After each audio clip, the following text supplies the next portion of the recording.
start letting some folks in.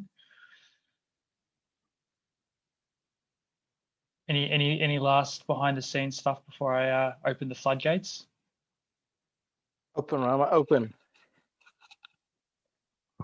Unless Jeffrey's got something to add.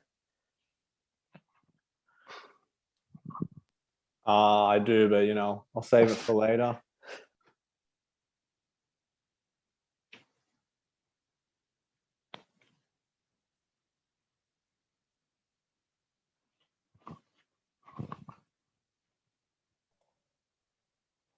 Welcome, folks, just joining us, just waiting as people trickle in.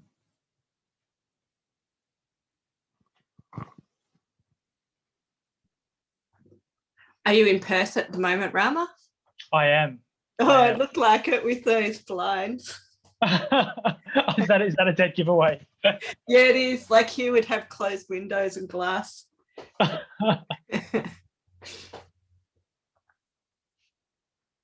No, I think it's usually more obvious when all you folks in Melbourne are wearing scarves and beanies and hoodies on a Zoom meeting. I'm wearing my singlet and board shorts. At least you haven't got the beach behind you or something just to tempt us. Oh, he's done that, Nicole. Don't worry. So you've got the hoodie on. All right, just give it another minute, folks, before we kick off.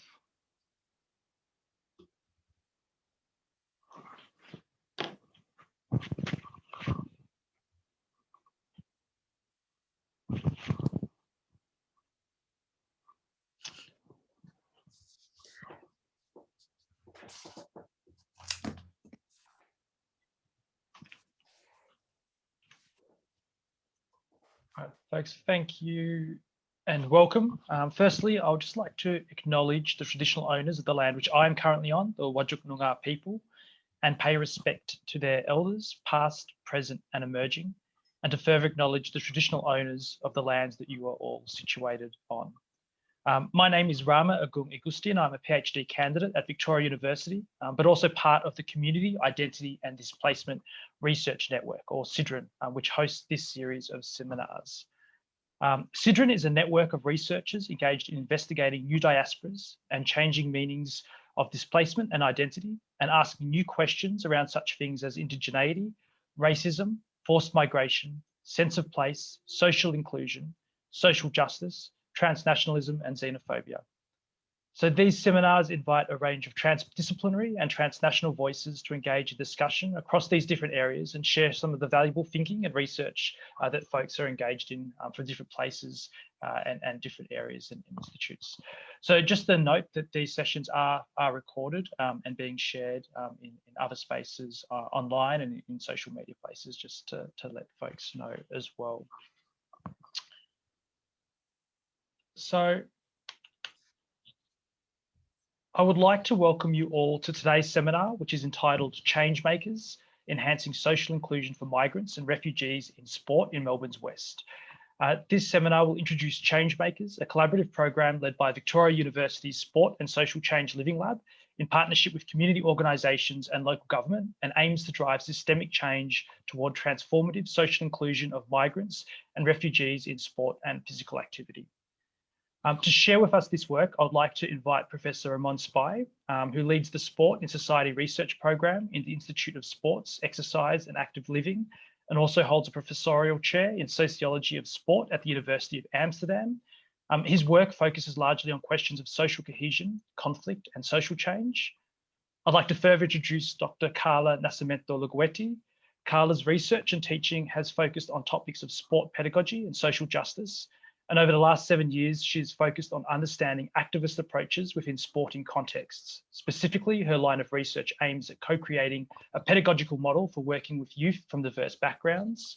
And last but not least, I'd like to introduce Associate Professor Brent McDonald, who is a Senior Lecturer and Research Fellow in the Institute for Health and Sport and a member of the Sport, Diversity and Social Change Research Group. Brent's research in the sociology of sport has concentrated on race, migration and identity, specifically contextualised within post-colonial Australian society. So together they will present their work with Changemakers, And at the end, there'll be a bit of a space created to have some conversations and answer some questions and reflect on some thoughts and etc. So with that, I will pass it on now to Ramon. Thank you, Rama, for your introduction. Let me share my screen. Here we go. Thank you all for coming. Personally, this is a really good opportunity to introduce a fairly new research project that we're currently involved in, and it's part of a broader suite of projects around change makers developed and implemented by the Sport and Social Change Living Lab at Victoria University, which is very much a team-based approach. And it's one that I think aligns really well with the excellent work that Sidran have been doing over the years. And we're proud members and contributors to Sidran. So I think this is a very appropriate platform for us to share some of our current work. Two sort of three, I think, key features to what we want to present today. First of all, this is very much a team-based approach. So we'll have at least the three of us present, maybe even more as Najut has made her way in. And I also want to acknowledge Dr. Fiona McLaughlin, who is very much a co-founder of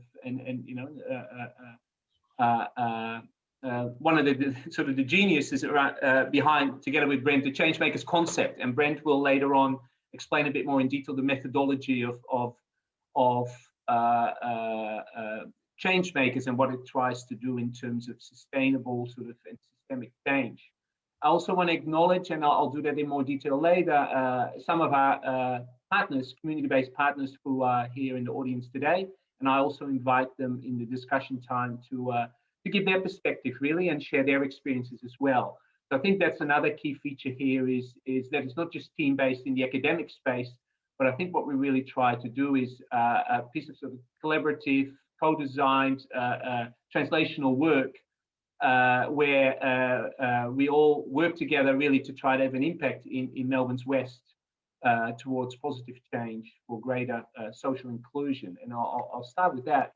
Really that the mission of Changemakers, and Changemakers as a project, but also as a broader program of work, and Brent will give some examples from Changemakers work we've been doing around gender equity in football, is to drive systemic and sustainable change toward transformative inclusion of migrants and refugees in sport and physical activity spaces in Melbourne's West. Now, there's some big words there: systemic, sustainable, transformative, that we'll sort of unpack, and we'll really try to show them in really tangible ways of how we interpret those and what sort of practical strategies or actions we're putting in place to work towards them.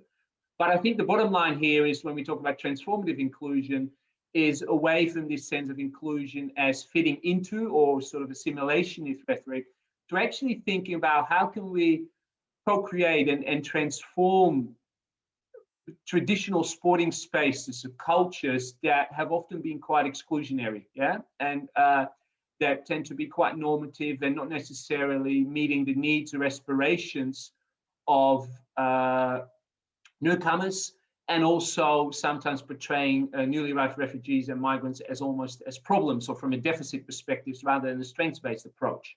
So these are some of the I think assumptions that we're operating from.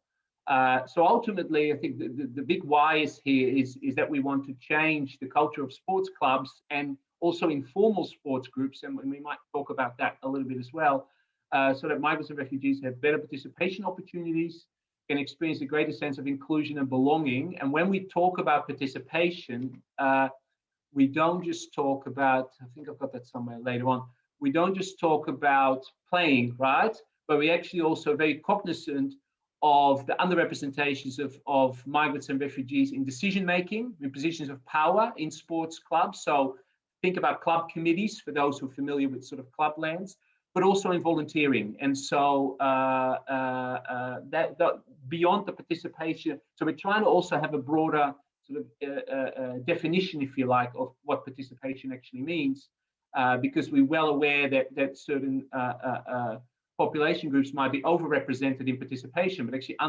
as in the playing, but they're actually grossly underrepresented and therefore invisible, if you like, in, for example, leadership structures, which also has a big impact, we know from international research, on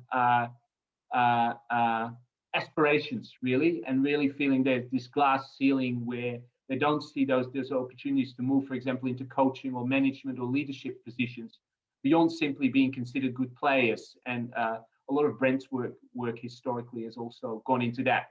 So this idea of being gifted at playing, but not actually necessarily fit for leading. And we're trying to sort of really help change that discourse. So what are sort of the challenges that got us to start thinking about, okay, how can we do things differently, which is essentially what Changemakers is trying to do. Because for years there have been initiatives trying to engage newcomers to Melbourne's West in sport and physical activity with sort of varying levels of success. First is that the participation rates in sport and physical activity are already low in Melbourne's West generally, and I've given here an example of Brimbank within the Victorian context, but that particularly newly arrived migrants and refugees are strongly underrepresented and experiencing some really persistent sort of barriers around cost and transport, but also really unfamiliarity with sports environments and opportunities, experience sort of exclusion or discrimination in sport environments, and a perceived lack of sort of support, particularly also for girls and women's participation. So really sort of across the social ecological spectrum, we kind of see there some barriers that we actively try to sort of transform and work at through the Changemakers project.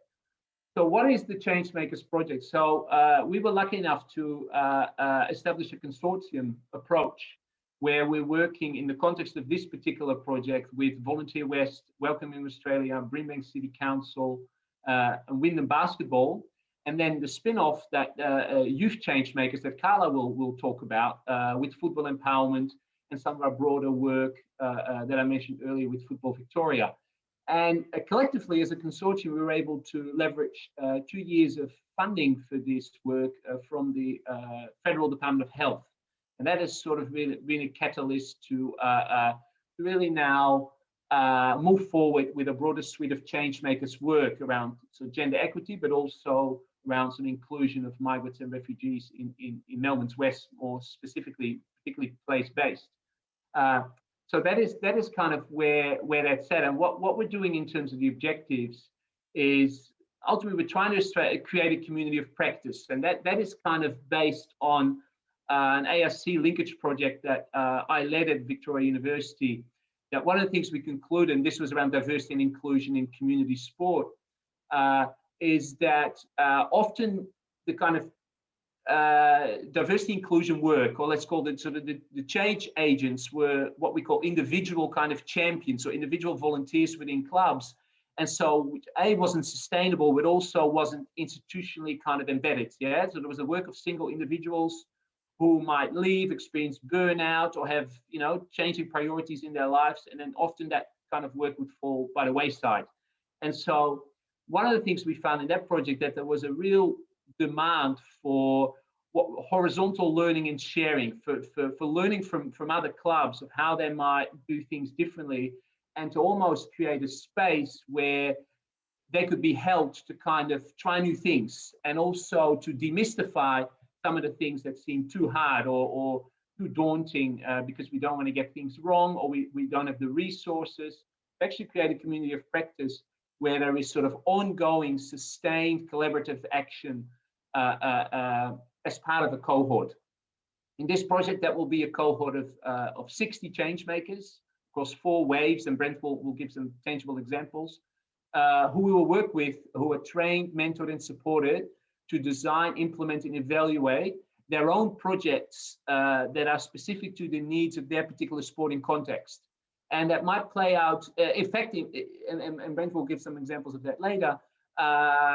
One of the exciting things is that we kind of really don't know where that's going to go. And it's very open-ended. So in some clubs that we've had interest from, for example, they might be interested in doing something with migrants with a disability.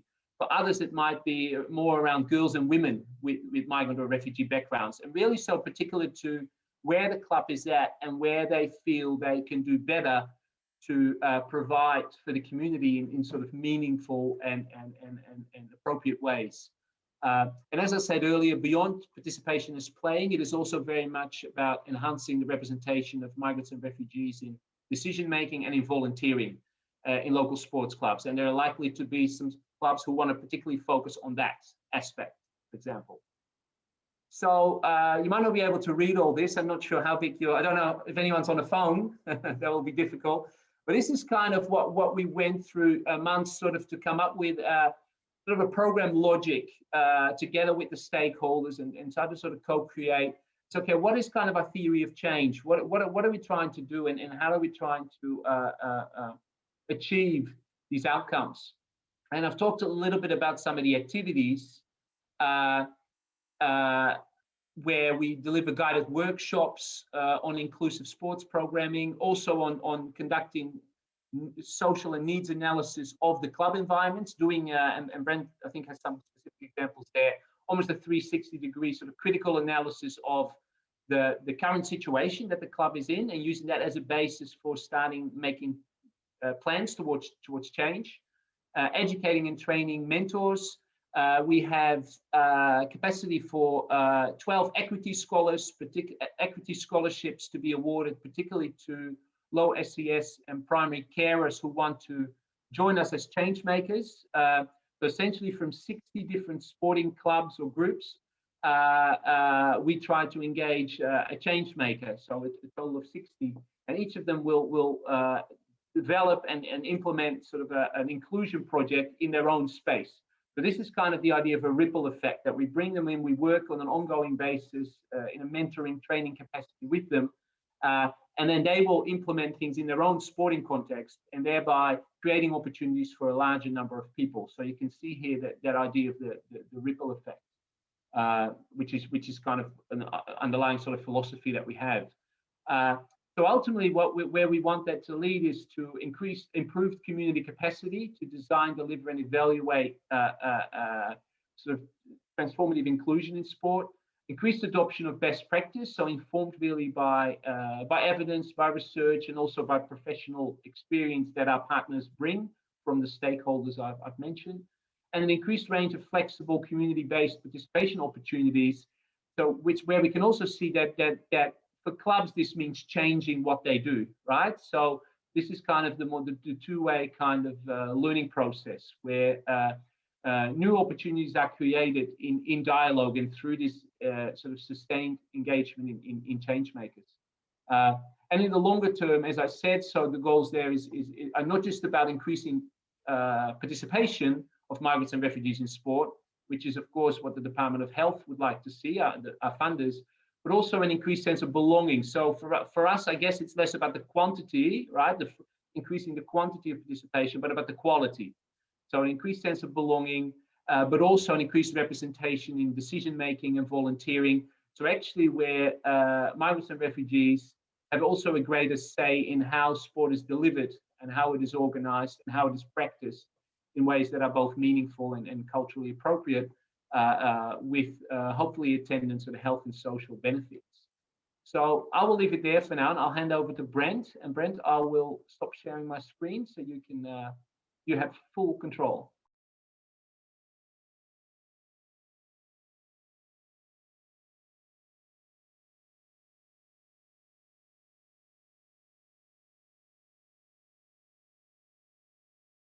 Thanks, Ramon. I'll just share my screen now. Here we go. And we've got the PowerPoint back up. There we go. So what I'd like to talk about just briefly is to give an explanation of the methodology for the Changemakers framework. And really the methodology actually sort of emerged from teaching. So it has it has its origins in units of study that both Fiona and I have been teaching at VU, in my case, for 14 years. And what we found was that in the sports space, as we go through all the literature about issues of participation and issues of power and inequity marginalisation, racialisation, and these sorts of issues that occur in sports spaces, we find that the research tends to repeat itself every 5 years. There's not a great change occurring in those spaces.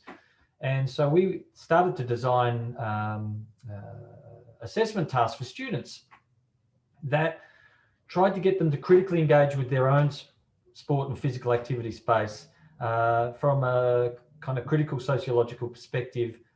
And we tried to give them some methods to use that would give them a better idea or see their space in a different light, and then get them to come up with some solutions. A really simple package. And what we found was this was actually quite powerful for a lot of our students who believed that their spaces were inclusive in whatever way. But actually, once they did some critical research, they found actually, no, they're not very inclusive because of X, Y, and Z. And so this was a contained unit of study. But through discussion, Fiona and I kind of started to think about how do we take the teaching into the public and work in community sports spaces. So we're working from a proviso that most every person I've ever met in a community sports club believes that sport should be for everyone, and they believe in equality and diversity and these sorts of things. So this is their sort of belief position, and they think that they do that. And so what we try to do is work with these sports spaces to try to actually give them the capacity to achieve the things that they think they want to achieve. And so rather than talk about Changemakers West today, I want to talk very briefly about Changemakers Football Victoria project, which the reason why is because we've actually done it. And so I can give you a really clear sort of summary of how this process works. Now, just to give you the background or the context, Football Victoria put in their annual report 2 years ago that by 2027, they wanted to achieve 50-50 gender equity in the sport. Now, that very unusual statement to see in a sport space, and particularly considering that at the time that they made that statement, they're actually about 20%, 80%. So they're way off 50-50 to start with in terms of male and female participation. So it's heavily masculinized space at all levels, but their goal is 2027, we want 50-50. So I'll just explain how this has worked with Football Victoria, and then it's all about understanding what you want to achieve and then working from there to how do we support sustainable change in those sorts of spaces.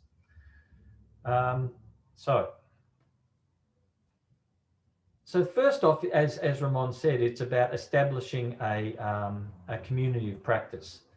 And so I'll just share with you, there we go. So for example, with Football Victoria, we managed to get a small grant from the Change Our Game program in the Victorian State Government. And that allowed us to run this first Changemakers project with Football Victoria clubs. And so what happened was clubs were asked to nominate a person from their club to come along to work in the program and help develop strategies or whatever to achieve the 50-50 goal.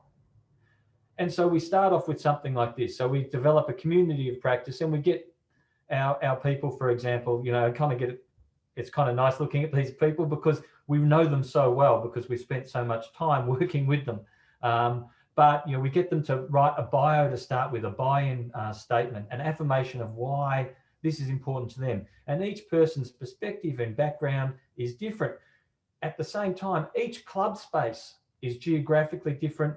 It might be at a different level. Indigenous. So highly elite with some prompting questions. We've got some highly elite spaces. We've got junior clubs. We've got different spaces around the sport. But you can see here someone like Rad Miller, who's amazing and did some amazing work, is coming along to be part of this, and she writes a bio of why she's interested in being involved, her engagement with it, and what that might look like. So that's our first thing, is to develop that community of practice. And we can see some bios here, and this sort of building a collective. So that's our first step along the way. Now, once we have our collective, our buy-in, we go through an exercise. So all of this occurred during COVID. We managed to run this program entirely during COVID, during the horrendous second lockdown. And we actually found that Zoom was, in this situation, very useful, because it allowed us to create community practice from people in Sale, in Albury, Wodonga, in Ballarat, and in Altona. So we could get this amazing cross-section of football clubs involved. So then the first thing we do is we go through what's called an extinction exercise. Again, this is something we do in class. Extinction exercise is essentially, your goal is to achieve 50-50. Okay, so therefore, what we want you to do is, we want you to think about and give us the conditions required to get to 0-100. So let's go the opposite direction. So in this situation, because we're based on women and girls in this particular study, how do we make sure that there are no women or girls involved in football at all by 2027? So we flip it around and we get people to think about the conditions that will be required to achieve this. All right. And this, maybe some of you have dealt with this methodology before. It's not particularly unique. We didn't invent it. I got it from an environmental workshop. So it was about climate change and sustainability of the Asian elephant. Okay, so we go through this process of getting our participants to design an extinction criteria for the condition that they're trying to solve. So in this case, women and girls. Okay, and then from there we develop climates, and I'm just going to show you what they look like. Now the climates is based on the work of Pat Griffin. Pat Griffin is a professor from the United States who spent most of her career working on GLBTI inclusion in organizations, and particularly in university and college sports in the United States. And Griffin came up with the idea of climate. So her concept of climates was that there were hostile climates, there were conditionally tolerant climates, and there were inclusive and supportive climates. And she came up with these criteria for what would be a hostile climate, what would be a conditionally tolerant climate, and what would be an open and inclusive climate. And so based on our particular goal, which is 50-50, well, let's see what we do. So so what we do is we co-create with our participants. The extinction exercise essentially gives us what would be hostile. Okay, and because we know the research, we kind of guide them into thinking about 3 different criteria. In the case of this one, we think about the theme of access, we think about the theme of representation, and we think about the theme of experiences. So essentially we get our participants to design, and what you see on the screen here, it's 8 pages of climates designed by our participants. Okay, and so you can see, for example, as I move down the page, if we think about, here we go, female coaches. So a hostile climate would be no female coaches at any level. And then conditionally tolerant, there's a few female coaches, but only at the junior space. And then the supportive and inclusive climate would be 50-50. And so once we design this process, and we do it across, we can do it with our representation. So representation would include things like the numbers in terms of participation. It might have something to do with things like wages. It might have to do with qualifications. And this is all designed by our participants, mind you. So they've come up with these criteria, and it might have to do with other aspects. And finally, we have their experiences, and we can see here they design these things. So for example, attitudes to females, general club attitudes. And we've got the hostile climate at the top, conditionally tolerant, and inclusive and supportive. So once we've co-created this with our change makers, we then move to the next step. And I'll just quickly get you through to that one because I know we're time poor. So then we get them to perform an audit of their club. And in particular, this means how do you audit your club? Well, you need methods. And we therefore do a methods workshop where we move through a range of methods that you could use to know your club in a different way than what you know at this point in time. And importantly, this is where our mentors become really important. So the Change Makers program is about mentorship as well. So in the case of Football Victoria, we have about 10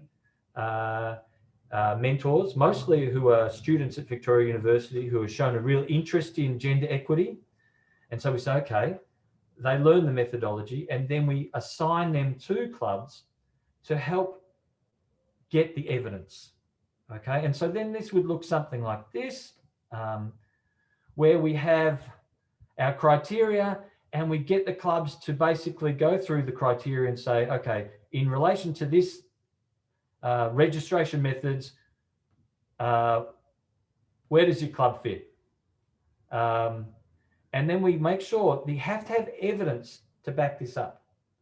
And that's, like I said, where our mentors help get that evidence. Now that might be us, our mentors, providing an analysis of their social media. It might be co-creating a survey to give to members. It might be going on site and being at game day and listening for the language that's on the sidelines. It might be running a focus group with senior women at the club. A range of methods that we would use in any sociological sort of research project that we actually provide as a support to these people, realizing that they probably don't have the time or the expertise to do it themselves, but if we do it with them and we provide that expertise, we have greater capacity for achieving these things. So you can see here, our clubs have to do a fairly strong audit. Now, some of these will not be relevant to every club, so they can just put not relevant. And some of them, they won't be able to know the answer. But the key thing is we produce this, and this is something that all of our change makers that you saw on the screen before have gone through and done. So they've come to empirically know their space in a way that they didn't know beforehand, and often with enormous surprises that they weren't expecting. Now, the important thing is this is not just a deficit approach. We're also looking for inclusive and supportive. This is a really important thing. Many clubs have lots of criteria that would be in the inclusive and supportive space. But an action might be required there, as we can see here, to maintain that. What is the strategy to maintain these things? So we work along, we say there's priority, and we think about possible strategies, which is where the last part of the methodology comes in. And we design strategies. Again, this is the co-creation, working together in our Zoom groups. We go into our breakout rooms, usually about 5 clubs per room, and we work through the evidence to co-create a strategy based on a theory of change model, which looks a bit like this, where we really systematically work through understanding the activities that might be required, the inputs, the external factors that might be in place, and we co-create those strategies. And we encourage those clubs then to attempt to implement some of these strategies, and we continue to support them through those implementations. So the whole idea is, did the strategy work? And so that's a measurable thing that we look to 2022, 2023 to maintain connection with our change makers, to ensure that we have a good sense of the success or not of these strategies. So in a nutshell, that's the method. Now, when we look at Change Makers West, we can adapt this method to whatever these clubs are wanting to achieve. So obviously the statement is the inclusion of recently arrived migrants and refugees within Melbourne's West, within these sport clubs. But as Ramon said, this might involve different forms of intersectionality. It might involve, for example, women and girls, like Ramon said before, or older people, or ability, disability, however that might work. And so following this same method, we can then co-create, design, evaluate, and then work to changing those spaces that become part of a sustainable change. And the key thing with the sustainability is the support that we provide through the process. So this ongoing support is really important. Last thing to suggest is that the community of practice is the design is about creating solidarity between clubs and sharing knowledge. Usually what happens when any sort of change thing occurs in sports spaces is clubs compete with each other to get a funding to try to do something. And so in competing with each other, one club does well and gets to build a new change rooms, and 3 other clubs don't get a new change room. And so then what happens is whatever change happens, people move to the club that's successful, and the other clubs then cease or struggle to survive. And we see often what would be described as cannibalization through these processes of change. So that's where we're trying to build this solidarity and collective sharing of ideas, which has been quite successful, like I said, with this Football Victoria model that we've run. And we've now come through 3 cohorts, 50 odd people and 50 odd clubs. And we've seen, at least now they're at this position of implementing strategies. Some have already been done, and we'll be able to evaluate those down the track to see how those things have progressed. So I guess that's all from me, Ramon. I'll go back to sharing to you, and there's the method. Thank you. And I'll hand over to Carla. Carla will present, and Carla will explain this far more eloquently than me. Carla will present on Youth Change Makers, which is a sub-project of the Change Makers Melbourne's West that I sort of presented on. And I think Najut is joining her as well. I think they're co-presenting, which is great. So Carla, the floor is yours. Thanks so much, Ramon. Thanks, Brent, as well. So today I will be presenting the Youth Change Makers project. And Naud is a research assistant in this project, so she'll be presenting with me. My intentions today is describe the research and some of the results that we have until now. It is important to mention that the Youth Change Makers apply the same vision and the concept of the change makers. So the concept of cultivating a community of practice with co-participants. So as Brent and Ramon mentioned, this sustainable change. However, what we want to do as well is including young people's voices. Next slide, Ramon, please. So it's important to mention that the Youth Change Makers project builds on our previous studies in this organization called Football Empowerment, based in the West. In 2019, we developed a 6-month participatory action research where we worked with a group of 13 African Australian young women and 5 coaches as co-researchers. And we identify barriers that they face in their sport program, and we implement actions based on their voices. Next one, please. So this project resulted in a few publications that you can all access, and we learn a lot from this pilot. First, we learn the power of African Australian refugee background coaches working with African Australian refugee young people in a community-based approach. And second, the unique perspective of having youth as co-participants to creating the conditions to naming, critiquing, and transforming the barriers that they face.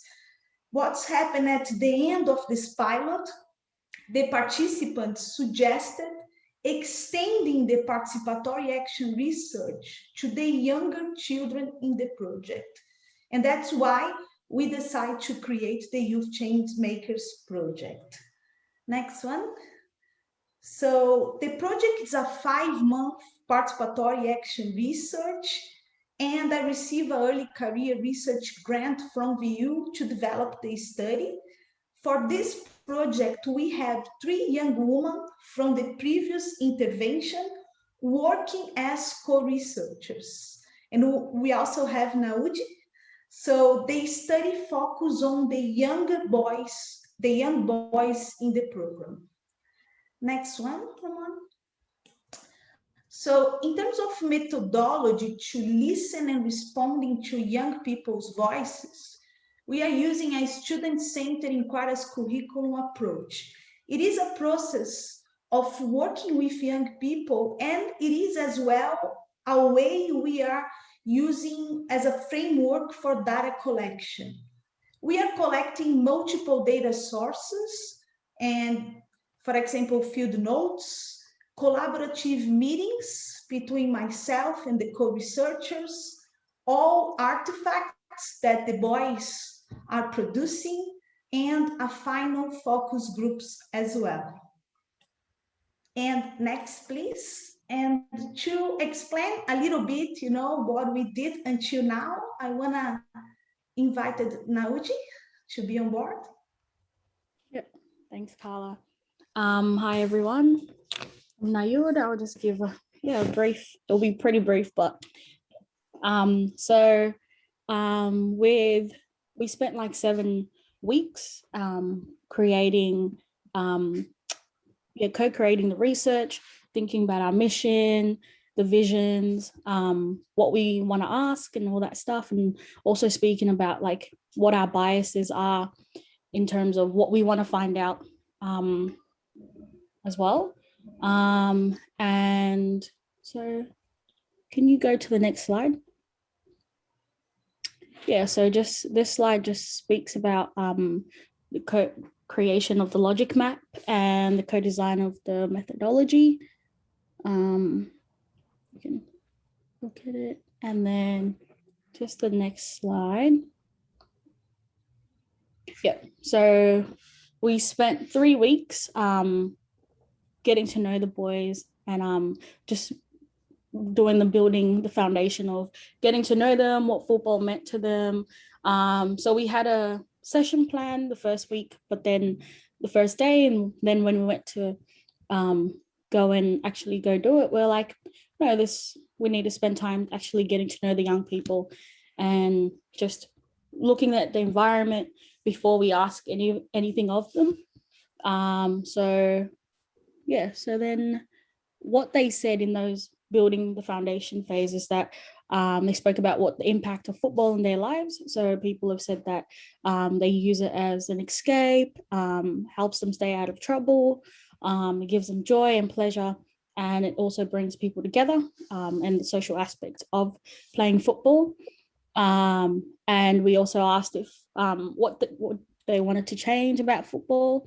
They just said like corruption in football, so and in fees, so like the broader sense of football. They also said change in racism and more representation, so they spoke more about seeing more people that were of African backgrounds just playing football in like the league and stuff as well. People that they can identify with, and more representation. People said also they wanted to see more like Indigenous people as well represented in those sports, and also a more organized football program. So they wanted more, for example, sessions of playing, variety of different times and all that stuff. And then the next slide. So we still have 6 weeks to go to do the digital storytelling and to understand the boys' lived experience in football.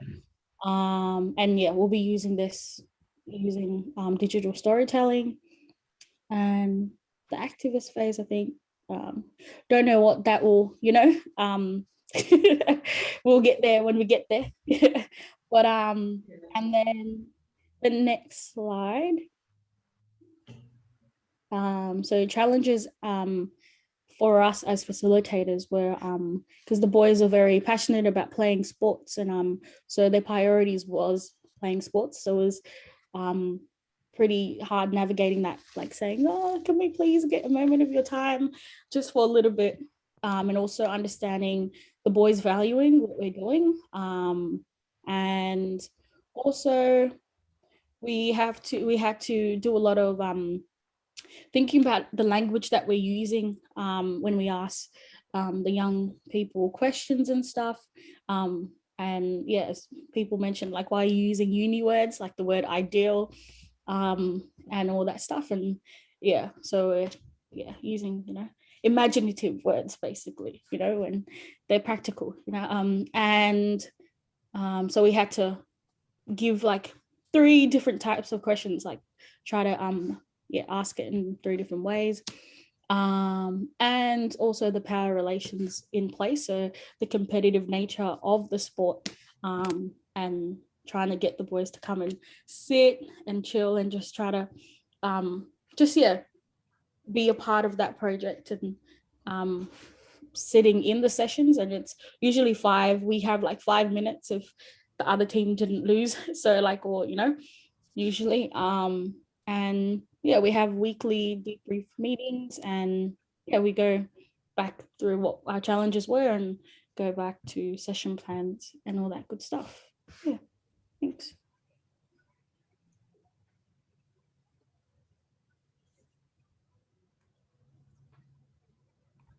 Carla, do you want to leave it there for now, Nayut? Yeah? All right, Yeah, so look, that was- I'll just round off and then we'll open it up. I know that's a lot of information. What we try to do here is almost give sort of a tour de force, sort of a quick sort of overview of some of the different things around this Changemakers banner. So we have the new sort of ongoing project with newly arrived migrants and refugees in Melbourne's West in this consortium approach. We have Brent had some fantastic examples, really tangible sort of how this methodology works, building on the work that Brent, Fiona and Carla have done with football in particular around the 50-50 objective. And then from Carla and Nayut, we've heard from the ongoing Youth Changemakers, which is sort of as a sub-project that has this particular sort of methodology working now, particularly with the younger children sort of in the program, particularly boys, whereas the first project focused particularly on the girls and the young women. So I guess we'll leave it there. I also really invite any questions, ideas. I should also say, because these are ongoing projects, we're really keen sort of, if anyone has ideas, feedback, critique, also those from some of, you know, people in the community and from the different local government areas that we work in, please feel free to contact me or one of the other team members. We really value that. And I also really want to invite our partners if they have anything to add as well, sort of from their perspective. So, but Rama, other than that, I'll let you, I'll hand that control to you because I realize it's your show now. Thank you. No, all good, Ramon. Thank you very much, Ramon, Brent, Carla, and Yayud for sharing some of this important participatory work. And yes, I'd like to invite anybody to share some questions or reflections or thoughts that they might have, and also maybe Ramon, if you wanted to share your email address perhaps in the chat for people if they want to grab that. But yes, please, any questions or comments from folks, I invite you to share.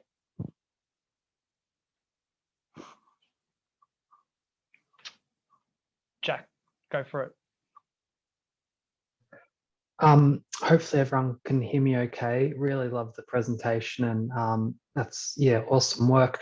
I'm wondering about the role of council, or the potential role of council in terms of resourcing or facilitating your work at the local level. And I'm a bit curious about that. Yeah, Jack, I'm happy to respond to that. So Brimbank City Council are one of our partners, and we also have a sort of pretty close working relationship with Wyndham City Council, even though they're not formally partners. So both Brimbank and Wyndham, for example, play a role, I think multiple roles, One is really important roles around the recruitment of the change makers. So councils have a pretty good handle on their sort of clubs and informal sports and physical activity groups in the area. And so for us, they've been an important partner with recruitment of the change makers. So identifying clubs that are kind of interested and active in this space, but also clubs that might need a bit of support, clubs that have been a bit of resistance, the whole spectrum, and really trying to get us in touch with clubs and sort of what what's really important. And I think, Brent, you might want to comment on this. That was important also lesson from the work with Football Victoria, is that it's important that clubs really buy into it, and so that clubs kind of also nominate someone. So in other words, that there is kind of institutional support or some level of commitment, right, to being on this journey. And so councils, I think, are important brokers in that process, and we're going through that process now. But also in the other end, so with sustaining a community of practice, of creating opportunities to share. So for example, there's a inclusive sport and recreation network with various councils, where this is where kind of some of the scaling can happen over time as well, or through the Municipal Association of Victoria, where councils sort of also become ambassadors for the project and to be able to share this with councils elsewhere. So it's both sort of, downwards with the clubs and the informal groups in the area, but also sort of horizontally, vertically, sort of aiding in the scaling and the dissemination and translation of some of this work. So Brent, I don't know if you want to comment on that in relation to lessons learned, but I think this point of really helping with getting clubs on board and committing works a lot better when we have councils sort of also as brokers in that process. Yeah, absolutely.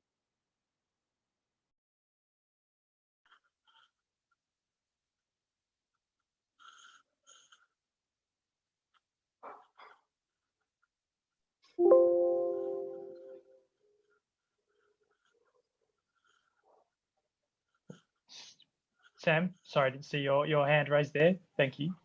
That's all right. I only just put my hand up. Thanks, everyone. It's such an interesting and so many amazingly useful and practical, I think, aspects of it. But I'm interested, I guess my question's mainly for Brent around the idea of that audit and those sort of indicators, and how you see the ongoing relationship between the university and the clubs to maintain those audits and the data. And is there an ongoing relationship between you and the collection of data? So one of the things we did at the very beginning, we said, it's not our data, it's the club's data. We don't want to own, and it's not, I guess we're working with Football Victoria. So Football Victoria have got an investment in this idea of being 50-50 for whatever reason. And it's very unusual in sports spaces to see any organisation explicitly do a 50-50. Especially when they're so far away from it. So this kind of, we can be a little bit skeptical of some of the motivations, but we can go to the clubs and we can say, we'll help. It's your data. If you want to share it with us, we'll work with you with it. It's for you to. And so sometimes clubs find things that they're not overly happy with, but also it's theirs. It's not about. In fact, in many respects, the research element of this particular project for us is actually trying to understand the complexities of change, as opposed to understanding more barriers or facilitators or any of that stuff. We already know that, and not really, that's not what we're about. And we're quite clear about that. So if we make a survey, it's their survey. And if they want to share that data back with us because they want some help interpreting it, then we'll provide that assistance. And I guess, we are committed. I'm a public servant, Sam. So, I have a research allocation, and this is what I'm committed to doing for as long as I get a research allocation. So, I'm invested in this. And the great thing is we have these students who are so many, particularly young women who come through sport and exercise science, are committed to gender equity, but they are similarly frustrated, and they also, through this process, they become change makers in their own spaces. So there's a multiplier effect through the engagement with students who might not come from a football background, they come from another sport, but understanding the complexity of why change is hard, and then trying to work out where are the easy wins and where are the long-term ones. And so part of our plan is definitely in terms of assisting clubs, or assisting, don't go for the hardest thing first, because you're going to hit so much resistance. It'll be catastrophic, and it can be actually really harmful for people. So how do we then, strategy is also about, well, how do you step that way? And, we've got 2027's that goal period. So, in a 6-year period, how could you provide that ongoing support? And the support is, we just need to get, we keep on getting enough funding for to pay the mentors. So the mentors are all paid. This is not about free labor. Classic thing about gender equity is always it relies on free labor. This is not free labor. All of our mentors are on an RA, or HEP 3.1 or something like that, whatever it is. So therefore their work is rewarded, and therefore the sustainability comes through the fact that it becomes a job. And their job is to help that club. And they developed really interesting relationships with these people. And clubs just love to find someone who's willing to actually support them and actually come out. So, I love going out to clubs. Get down to training, have a look around, be a face there. The tangible, so going from Zoom, but actually being in those spaces is really important too. So I guess that's a commitment. And like I said, that's my job. So I should do my job, right? That's great. Thanks. Now I'm just conscious of time, but perhaps I've got time for one more question or comment if there are any out there.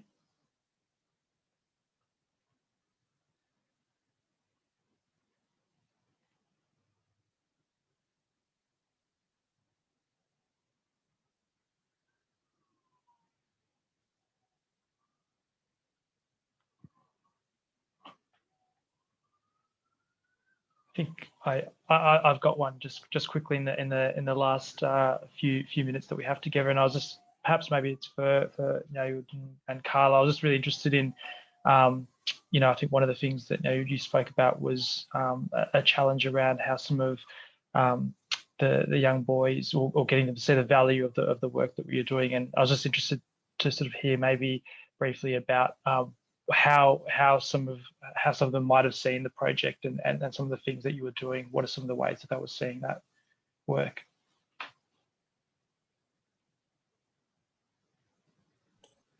Yeah, I think I can start now, and you can help, please. Yeah, so one of the challenges it is because they are there to play. So how can we, stop and listen to them? And we also know that the kids start to value the participation in participatory action research when we start to respond to their voices. So we went there like 3 weeks. So we know that will take time to them to start to value this process. I think as a facilitator, we have, coaches on board, and that's something that's helping us. But I think the whole environment and the competitive environment, it is a challenge for us, has been a challenge for us. I think they are changing now a little bit, but yes, it is still something that, yeah, we have to keep doing. And I think as much as we can, because they have lots of things to say, but we have to help them in terms of language. Because now it was mentioned, and I'm learning, what kinds of questions should we ask? So we spend lots of time in our weekly meetings planning to the upcoming, data collection with the boys. But sometimes it works, sometimes it's not. So I think it's a matter of time and building relationships with them and finding the language. So I'm really excited to see if, using digital technology will help in this process of finding the language. Yeah. Nauj? Maybe I'll just quickly add that, yeah, it's more about building that rapport with the young people and actually them seeing you often as well. And actually, and something I always challenged by is like when we ask so much of young people, but we don't give like some of ourselves to that young people in the sense that we're asking them heaps of questions, but they don't know anything about us. So we're like basically intruding into their lives. And so they asked me a question as well. So what are your thoughts on these things? And I was like, oh, this. And they're like, oh, okay. You know, so they also want to ask me questions that we ask them, if that makes sense. So that has been helping a bit. What else? Yeah, I think that's more so than anything, them being able to ask us the same, like similar questions and find out more about us and what our research will do. And it's, yeah, improvement of what things you want to see.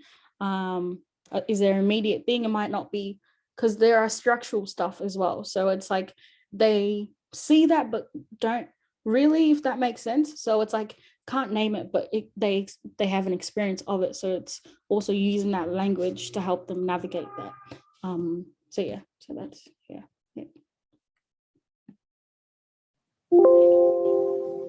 Awesome, thank you. And again, I'd like to invite everyone to join me in thanking you all and the other people that haven't spoken today that have been working alongside you through this project and collaborating as well.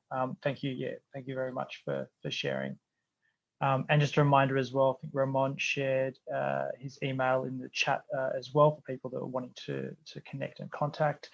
And I'm just going to share as well the website for Sidran, so folks can keep an eye out for some more seminars and some more of the work that we're doing across the network. Thank you. Thanks, Rama.